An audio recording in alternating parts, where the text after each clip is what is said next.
Bonjour à tous, nous avons parlé la dernière fois de la communication média, et donc aujourd'hui nous allons aborder la communication hors média.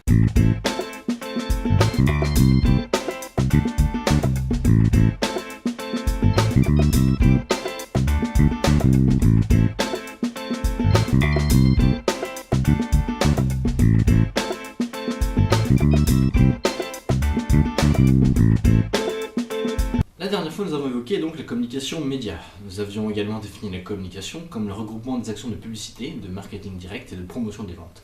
Ce sont ces derniers aspects qui vont nous intéresser aujourd'hui. Mais le marketing direct, qu'est-ce que c'est?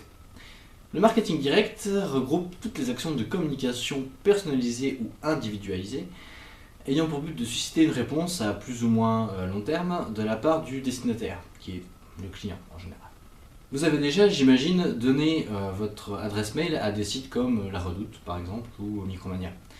J'imagine que ces entreprises doivent vous envoyer des mails régulièrement, et c'est ce qu'on appelle de l'emailing, et ça fait partie du marketing direct. Dans ces emails, on vous incite à aller consulter le site ou bien à même acheter directement, et c'est là le but de la manœuvre. Mais la communication hors média, ce n'est pas que ça, c'est aussi la gestion des relations publiques et le sponsoring. La première consiste à plusieurs choses. Donc le responsable des relations publiques assure le bon fonctionnement des relations entre l'entreprise qu'il représente et les différents publics concernés, donc les clients, les fournisseurs, les hommes politiques, le grand public, etc. Le sponsoring, vous le voyez dans chaque club sportif, il s'agit en fait de donner de l'argent ou des moyens à une association par exemple, ou à des sportifs directement, pour s'attirer les bonnes grâces du public et faire de la publicité. La différence avec les communications médias, c'est que ces actions sont plus ciblées et donc dépendent de la segmentation de la clientèle. En d'autres termes, il s'agit donc de toucher des catégories de personnes bien plus ciblées et non pas toute la population d'une région ou d'un pays, par exemple.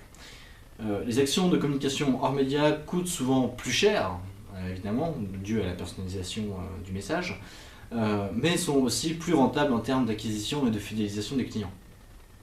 On investit sur l'image de son entreprise, et cela représente une part importante du capital sympathie d'une société. Merci d'avoir regardé cette vidéo, j'espère qu'elle vous aura plu. Si c'est le cas, n'hésitez pas à l'aimer, à la commenter, à la partager, ça fait toujours plaisir. Et donc je vous dis à bientôt pour une prochaine vidéo.